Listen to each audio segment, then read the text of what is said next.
Hey everyone, welcome back to my channel. तो कैसे हैं आप सब लोग? उम्मीद करती हूँ ज़बरदस्त मस्त इंजॉय कर रहे होगे, ज़िंदगी के मज़े लूट रहे होगे, ऐसे ही खुश रहो, ज़बरदस्त रहो, मस्त रहो। तो जनाब, आज हम जिस वीडियो पर रिएक्ट करने जा रहे हैं, सबसे पहले पढ़ लेते हैं उसका टाइटल। आज हम देखने जा रहे हैं अयोध्या राम टेम्पल। जनाब, ये एक ऐसा टेम्पल है जिसके इंतज़ार में, मतलब ये इसकी मुझे ज़्यादा कुछ नहीं, थोड़ी बहुत हिस्ट्री जो है मैंने जानने की कोशिश की थी। जो जितना थोड़ा बहुत मैं जान पाई थी कि ये एक ऐसा टेम्पल है जिसके लिए लोगों ने बहुत संघर्ष किया, और कुछ ऐसे लोग जो बिना इसको देखे ही इस दुनिया से जा चुके हुए हैं, और काफ़ी इसके पीछे, इसको बनाने में, और काफ़ी लोगों ने इसके लिए काफ़ी जद्दोजहद की। लेकिन वही चीज़ के कुछ लोग जो हैं अभी तक, कुछ लोग इसी एक ख्वाहिश के साथ इस दुनिया से जा चुके हुए हैं। तो चलकर देखते हैं आज ये राम टेम्पल, और इसके बारे में टोटल हिस्ट्री और हर चीज़ हम जानेंगे इसी वीडियो में। तो चलो चलते हैं, लेट्स गो। दोस्तों, इस मुल्क को 15 अगस्त 1947 को अंग्रेजों से आजादी मिली थी, मगर इस देश की आत्मा आजाद हुई थी 22 जनवरी 2024 को। ये वो दिन था जब 492 साल के इंतजार के बाद अयोध्या में प्रभु श्री राम की प्रतिमा स्थापित हुई। इस दौरान न जाने कितने लोग राम मंदिर बनने के इंतजार में इस दुनिया से चले गए, और न जाने कितने लोगों ने मंदिर की लड़ाई में अपनी जानें गंवाई। ये सोचकर हैरानी होती है दोस्तों कि राम मंदिर की प्राण प्रतिष्ठा 2024 में हुई, लेकिन 16वीं शताब्दी में भी ऐसे लोग थे जिनका सपना था कि वो राम मंदिर को बनता देखें। 18वीं शताब्दी में भी ऐसे लोग थे जिन्होंने विवादित जगह पर राम मंदिर को बनाने की कानूनी लड़ाई शुरू कर दी थी। 18वीं और 19वीं शताब्दी में भी ऐसे लोग थे जिन्होंने इससे जुड़े दंगों में अपनी जान गंवाई। और इन तमाम लोगों के संघर्ष, बलिदान और आंसुओं के बाद जब 22 जनवरी 2024 को राम मंदिर की प्राण प्रतिष्ठा हुई थी, तो लगा था कि इस देश की सामूहिक चेतना पर रखा कोई पत्थर हट गया हो।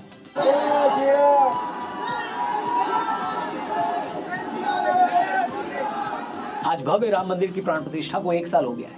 इस 1 साल के दौरान दुनिया भर से 13.5 करोड़ लोग अयोध्या आकर रामलला के दर्शन कर चुके हैं। पिछले 6 महीने में 11 करोड़ से ज्यादा लोग अयोध्या आए। 1 साल के अंदर भक्तों ने 363 करोड़ रुपए का चंदा चढ़ाया, यानी हर दिन 1 करोड़ रुपए प्रभु के चरणों में। इस दौरान भक्तों ने 20 किलो सोना और 13 किलो चांदी भगवान को अर्पित की। 1 साल में यहाँ रियल एस्टेट के दाम 10 गुना तक बढ़ गए। आज यहाँ कई 5 स्टार होटल खुल रहे हैं। छोटे मोटे होटलों की तो बाढ़ आ गई है। हजारों लोगों को रोजगार मिला है। अयोध्या के रेलवे स्टेशन से लेकर एयरपोर्ट, गली चौराहों और घाटों तक हर जगह का कायाकल्प हो गया है। यूपी सरकार की होम स्टे योजना के बाद अब तक सैकड़ों घर इस योजना से जुड़ चुके हैं। जो लोग पहले 1 महीने में कुछ 1,000 हजार रुपए कमा पाते थे, अब वो उससे कई गुना पैसा सिर्फ अपने घर को होम स्टे में कन्वर्ट करके कमा रहे हैं। मतलब भव्य राम मंदिर की प्राण प्रतिष्ठा के सिर्फ 1 साल के अंदर न सिर्फ अयोध्या, बल्कि इसके साथ लगने वाले आधा दर्जन से ज्यादा जिलों का भी कायाकल्प हो गया है। ग्लोबल ब्रोकरेज फर्म जेफरीज के मुताबिक आने वाले सालों में अयोध्या आने वाले श्रद्धालुओं की सालाना संख्या 5 करोड़ से ज्यादा हो जाएगी। इससे यूपी को हर साल 25 से 30 हजार करोड़ की आमदनी होगी। मतलब अयोध्या के मेकओवर पर खर्च हुए 80 हजार करोड़ रुपए तो सिर्फ 2.5-3 साल में पूरे हो जाएंगे। वीडियो के शुरू में मैंने पैसे की और मंदिर बनने के बाद हुए आर्थिक फायदे की बात इसलिए की क्योंकि कुछ शाणे लोगों को हर जगह गणित घुसाने की आदत होती है। वो हर बार मंदिर या किसी हिंदू धार्मिक स्थल के बनने पर ये अक्सर बोलते हैं, भैया कि क्या जरूरत है इतना खर्चा करने की, इससे अच्छा तो स्कूल अस्पताल बनवा देते, इससे अच्छा ये कर देते, वो कर देते। तो ये आंकड़े देखकर, ये फिगर्स देखकर और सुनकर इन लोगों को भी जवाब मिल गया होगा कि भारत में रिलीजियस इकोनॉमी कितनी बड़ी है। इसलिए आप लोग खर्च की परवाह तो मत ही ना करो भैया। हेलो, सच तो ये दोस्तों कि अयोध्या आज हमें अगर एक सुखद कहानी की तरह लग रहा है, तो इस कहानी के बहुत सारे हीरो भी रहे हैं। आज राम मंदिर की प्राण प्रतिष्ठा की पहली सालगिरह पर यह जरूरी हो जाता है कि हम एक बार फिर से हमारी आज की जनरेशन को यह बताएं कि इस मंदिर के पीछे किन किन का बलिदान छिपा है। ये तो हम सभी जानते हैं कि 1528 में अकबर के कहने पर उसके सेनापति मीर बाकी ने राम मंदिर को तुड़वाया था। फिर मंदिर की जगह पर बाबर के नाम से वहां मस्जिद बनाएगी। इसके बाद 150 साल बीत गए, मगर वहां कोई हलचल नहीं हुई। फिर 1717 में यानी बाबरी मस्जिद बनने के तकरीबन 190 साल बाद जयपुर के राजा जय सिंह द्वितीय ये कोशिश करते हैं कि मस्जिद और उसके आसपास वाली जगह उनको मिल जाए। उन्हें वो जगह मिली तो नहीं, लेकिन वो मस्जिद के पास ही एक राम चबूतरा बनवा देते हैं ताकि हिंदू वहां पर जाकर पूजा कर पाए। दोस्तों, आज अगर हम सब राम मंदिर निर्माण पर गौरवान्वित हैं, तो हम सबको 300 साल पहले राजा जय सिंह द्वितीय के उस संघर्ष को भी जरूर याद करना चाहिए, जब उन्होंने देश में मुगल शासन होने के बावजूद अपनी कोशिशों से हिंदुओं के लिए मस्जिद के पास चबूतरा बनवाया था ताकि राम भक्त वहां पर पूजा कर सके। साथ ही हमें उन निहंग सिखों को भी नहीं भूलना चाहिए जो सबसे पहली बार नवंबर 1858 में जबरदस्ती मस्जिद में घुसे थे। अंदर जाकर उन्होंने हवन पाठ किया और मस्जिद की दीवारों पर राम नाम लिखकर चले गए। मस्जिद में घुसकर हवन करने वाले उन निहंग सिख का नाम था बाबा फकीर सिंह। ये पहली घटना थी जब हिंदुओं और सिखों ने ऐलान कर दिया था कि वो मंदिर की जगह को फिर से पाने के लिए किसी भी हद तक जाने को तैयार है। इसके अलावा हम सबको महंत रघुवर दास जी का भी एहसानमंद होना चाहिए, जो सबसे पहले इस मामले को आज से 139 साल पहले 1885 में अदालत लेकर गए। उस वक्त महंत रघुवर दास जी राम चबूतरे पर छतरी लगवाने की अर्जी लेकर अदालत में पहुंचे थे। अदालत ने इसे ठुकरा दिया, मगर इस एक घटना ने हमें यह भी बता दिया कि निर्मोही अखाड़े ने कितने साल पहले मंदिर की लड़ाई शुरू की थी। बाद के सालों में विवादित जगहों पर हिंदुओं और मुसलमानों में छिटपुट लड़ाइयां भी होती रही। फिर 1947 में देश आजाद हो गया। आजादी के बाद फैजाबाद के डीएमके के नायर साहब ने जो दिलेरी दिखाई, उसके लिए उन्हें भी हमेशा याद रखा जाएगा। बात तब की है जब एक दिन मस्जिद परिसर में अचानक प्रभु श्री राम की मूर्ति अवतरित होती है। हिंदू उस मूर्ति के दर्शन करना चाहते थे, मगर नेहरू जी ने आदेश दिया कि मूर्ति वहां से हटा दी जाए। मगर नायर साहब इसके लिए तैयार नहीं हुए। उन्होंने कहा कि मैं मूर्ति नहीं हटा सकता, ये लोगों की आस्था का विषय है, उनका सवाल है, चाहे तो आप मेरा इस्तीफा ले लो, मैं मूर्ति नहीं हटा सकता। आखिरकार नेहरू जी को उनकी जिद के आगे झुकना पड़ा और मूर्ति के आगे वाली जगह पर जाली लगा दी गई ताकि हिंदू मूर्ति के दर्शन कर सके। इसके बाद 80 के दशक में विश्व हिंदू परिषद के अध्यक्ष अशोक सिंघल जी ने जिस तरह इस पूरे आंदोलन को दोबारा जिंदा किया, उन्हें हम कैसे भूल सकते हैं। हम कैसे भूल सकते हैं कोठारी बंधुओं के उस बलिदान को, जिनके घर पर उनकी बहन की शादी थी, मगर दोनों भाई मंदिर आंदोलन में भाग लेने अयोध्या पहुंचे थे। इसी दौरान पुलिस की गोलीबारी में वो शहीद हो गए। उनके बलिदान ने उस समय न जाने कितने लाखों कार सेवकों को आंदोलन की प्रेरणा दी दोस्तों। और आखिर में हम राम भद्राचार्य जी का जिक्र न करें तो शायद ये कहानी पूरी नहीं होगी। हमें अच्छे से याद है सुप्रीम कोर्ट में जब अयोध्या विवाद पर बहस चल रही थी और दूसरा पक्ष ये साबित करने में लगा था कि भगवान राम तो काल्पनिक है, उनका कोई वजूद ही नहीं था, उनकी पूजा तो सिर्फ 300 साल पहले शुरू हुई और भगवान राम का अयोध्या से कोई नाता था भी या नहीं ये भी तय नहीं है, ऐसा वो लोग कह रहे थे। ऐसे में राम भद्राचार्य जी की एक गवाही ने केस का पूरा रुख मोड़ दिया। उन्होंने सुप्रीम कोर्ट में वेद पुराण के साथ रामलला के पक्ष में गवाही दी थी। उन्होंने ऋग्वेद की जैमिनी संहिता से उदाहरण देकर ये बताया कि सरयू नदी से भगवान राम के जन्मस्थल की दिशा और दूरी क्या थी। इसके बाद कोर्ट के आदेश के बाद जैमिनी संहिता मंगवाई गई, जिसमें जगत गुरु राम भद्राचार्य जी द्वारा बताए गए अध्यायों को खोल कर ही देखा गया तो उनका दिया ब्यौरा एकदम सही निकला। यहाँ तक कि जहाँ जन्मभूमि बताई गई वहीं पर विवादित ढांचा भी मिला। जगत गुरु की इस एक गवाही ने पूरे फैसले का रुख मोड़ दिया। यहां तक कि एक जज को तो यह तक कहना पड़ा कि आज मैंने भारतीय प्रज्ञा का चमत्कार देखा है। जो आदमी आंखों से देख नहीं सकता वो वेदों और शास्त्रों के विशाल वाक्यांश से उदाहरण पेश कर रहा है। ये वाकई कमाल है। No doubt. दोस्तों मुझे आज भी याद है 22 जनवरी 2024 को जब भव्य राम मंदिर की प्राण प्रतिष्ठा हुई थी तो मंदिर बनाने में शामिल मजदूरों पर पुष्पों की वर्षा की गई थी। तब देश के प्रधानमंत्री श्री नरेंद्र मोदी ने बड़ी अच्छी बात की थी। उन्होंने कहा था कि बाकी लोगों और हम में यही फर्क है, बाकी लोग ताजमहल जैसी इमारतें बनवाने वाले मजदूरों के हाथ कटवा देते हैं और एक हम हैं जो उन हाथों को सम्मानित करने के लिए उन पर फूल बरसाते हैं। दोस्तों ये देश 1947 में आजाद हुआ। देश की हिंदू जनता तब से ही ये चाहती थी कि बाबरी मस्जिद की जगह पर राम मंदिर बने। दुनिया का कोई और देश होता ना तो जोर जबरदस्ती से वहां झटपट ही काम हो जाता, मगर ये सनातन के ही संस्कार है, हमारा ही धैर्य है, हमारे ही धर्म की ताकत है कि हमने इस जमीन को हासिल करने के लिए अदालत का रुख लिया। एएसआई ने उस जगह की खुदाई की, उसमें सबूत ढूंढ निकाले, धार्मिक ग्रंथों में दिए सबूतों के आधार पर अदालत में शास्त्रार्थ हुआ और जब सुप्रीम कोर्ट के सभी जज इससे संतुष्ट हो गए तब जाकर हमने पूरे सम्मान के साथ वहां भव्य राम मंदिर का निर्माण किया।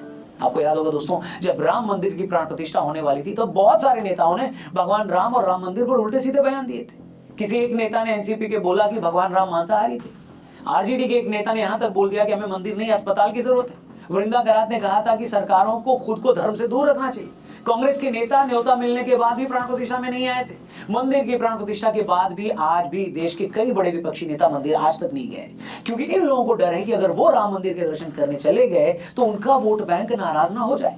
ये वो लोग हैं जिनके परिवार की 3-3 पीढ़ियां अफगानिस्तान में बाबर के मकबरे पर मत्था टेकने तो गई, मगर इनके परिवार का एक भी आदमी अयोध्या में आज तक दर्शन करने नहीं गया। मतलब जिस बाबर के नाम पर अयोध्या में राम मंदिर की जगह विवादित मस्जिद थी, वो बाबर तो इन लोगों के सम्मान के लायक था, लेकिन जो भगवान श्री राम इस देश के कण कण में बसते हैं, जो प्रभु श्री राम इस देश की प्राणवायु हैं, उन प्रभु श्री राम की जन्मस्थली अयोध्या में दर्शन के लिए जाने का इनके पास टाइम नहीं है।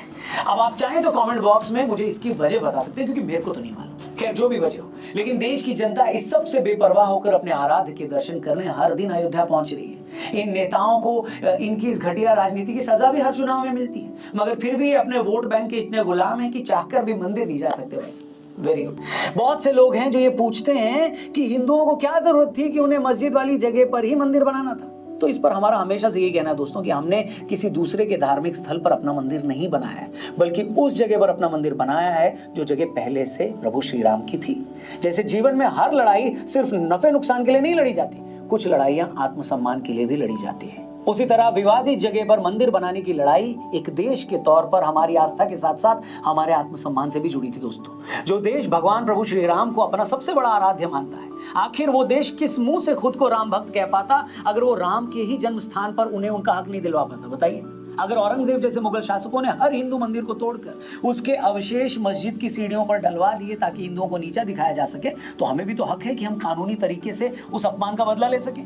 अगर किसी जगह पर हमारा धार्मिक स्थल था और किसी ने उस पर जबरन कब्जा करके अपना कुछ बना लिया, तो हम अदालत तो जाएंगे ना। अभी बताइए, सबूत होंगे तो वो भी दिखाएंगे, क्योंकि ये सिर्फ इत्तेफाक तो नहीं है ना कि मथुरा में जहां कृष्ण जन्मभूमि है उसी के बगल में मस्जिद बना दी गई, काशी में जहां बाबा विश्वनाथ हैं उसी जगह पर मंदिर को तोड़कर ज्ञानवापी मस्जिद बना दी गई। यही संभल में हुआ, भोपाल में हुआ और ना जाने कितनी और जगह पर हुआ। एक अनुमान के हिसाब से ऐसी 3000 से ज्यादा जगह है। अगर सालों तक जानबूझकर सिलसिलेवार तरीके से एक वर्ग को नीचा दिखाया गया, तो ये उस वर्ग की भी जिम्मेदारी थी कि वो भी अपने आत्मसम्मान की रक्षा करे।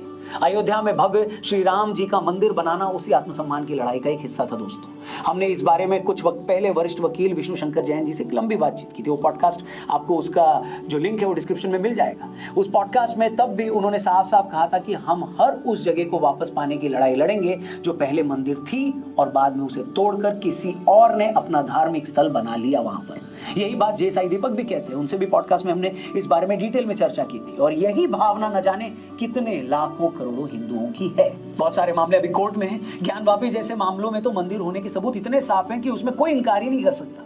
कुछ मामलों में अभी सुप्रीम कोर्ट ने सुनवाई पर रोक लगा रखी है, लेकिन राम मंदिर का बनना यह बताता है दोस्तों कि अगर किसी समाज में अपना हक पाने की जिद है, उनकी नीयत साफ है, उनका दावा मजबूत है, तो आज नहीं तो कल जीत उन्हीं की होगी। अयोध्या में राम मंदिर की स्थापना ने इस देश को वो आत्मसम्मान और गौरव दिया है।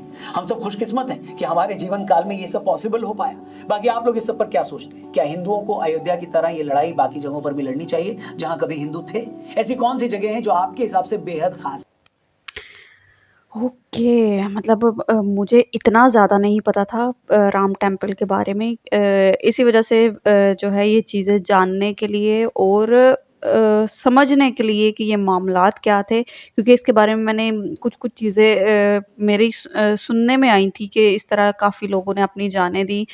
काफ़ी टाइम से ये जो एक लड़ाई जो है वो लड़ी जा रही थी और एक चीज़ को हासिल करने के लिए। और एक जो मुझे बड़ी अच्छी चीज़ लगी कि मतलब कानून का सहारा, ये नहीं कि ज़बरदस्ती चीज़ को हड़प लेना या उस तरह का कुछ नहीं, बड़े ही वो कानूनन तरीके के साथ के किसी को हर्ट भी ना हो, चीज़ें भी जो हैं वो आराम सुकून से की जाएँ और फिर उसके ऊपर काम किया गया और कानूनी तौर पर उस चीज़ को जो है वो सही करार हो जाने के बाद उसके बाकी जो आगे मामलात हुए। लेकिन उस एक मुझे बहुत और अच्छी चीज़ लगी कि मतलब ये एक टेम्पल बनने से वहाँ के इर्द-गिर्द के लोग जो बेचारे जिनको कमाने में, रोज़ी-रोटी में और इन सारी चीज़ों में काफ़ी ज़्यादा प्रॉब्लम फ़ेस करनी पड़ रही थी, लेकिन बहुत सारी चीज़ें ये एक चीज़ से चेंज हुई, लोग आना स्टार्ट हुए। जिस तरह से उन्होंने बताया कि इतने जो हैं सीआर वो 1 साल के अंदर जो है इधर आ चुके हुए हैं। लोग इर्द-गिर्द जो है अभी वहाँ पे लोग आकर रहते भी हैं, ज़ाहिर है आते हैं लोग उस टेम्पल में और आकर पूजा-पाठ सारा कुछ होता है और चढ़ावे चढ़ाए जाते हैं और उधर की जितने काम-काज हैं वो और ज़्यादा बेहतर हुए हैं और आने वाले शायद 2-3 साल में और ज़्यादा, इससे भी ज़्यादा बेहतर हो जाने हैं। तो ये चीज़ें बहुत ही अच्छी और पॉज़िटिव हैं। और रही सेकंड चीज़ मस्जिद और मंदिर, इन चीज़ की फ़ाइट लेकर, तो मुझे नहीं लगता कि उन लोगों ने कुछ गलत तरीके से उस जगह को लिया या कुछ ऐसा। उन्होंने अगर सबूत दिए सारा कुछ, वो ये भी चीज़ साथ बोल रहे थे, अगर आपके पास कोई सबूत है तो आप लोग भी दिखाओ। तो ज़बरदस्ती से कोई भी काम जो है मेरे ख़्याल से वो बेहतर नहीं हो पाता है। और ऐसी चीज़ें हमारे सामने और जितनी आएँगी हम ज़रूर देखेंगे इंशाल्लाह। बाकी आई होप आप लोगों को भी वीडियो पसंद आई होगी। अगर वीडियो अच्छी लगी है तो लाइक, सब्सक्राइब और शेयर करना बिल्कुल मत भूलिएगा। इंशाल्लाह ऐसी ही ज़बरदस्त वीडियोज़ लेकर हाज़िर होते रहेंगे। इंशाल्लाह हिस्ट्री से रिलेट और बहुत सारी चीज़ें ऐसे ही सामने लेकर आएँगे और ज़रूर आएँगे। ये जो एक माइंड सेटअप लेकर लोग चल रहे हैं कि नहीं ये चीज़ जो है इस पे हमारी अगर स्टंप लग गई है तो ये हमारी होगी है, तो ऐसा नहीं है। चीज़ें जो हैं, जो हकीकत है, जो सच है और जो जैसा है, जिस चीज़ पर जिसका हक है वो उसी को मिलनी चाहिए। हम तो यही चाहेंगे। बाकी मिलते हैं इंशाल्लाह आपसे नेक्स्ट वीडियो में, तब तक के लिए दुआ में याद रखो। टेक केयर, अल्लाह हाफ़िज़।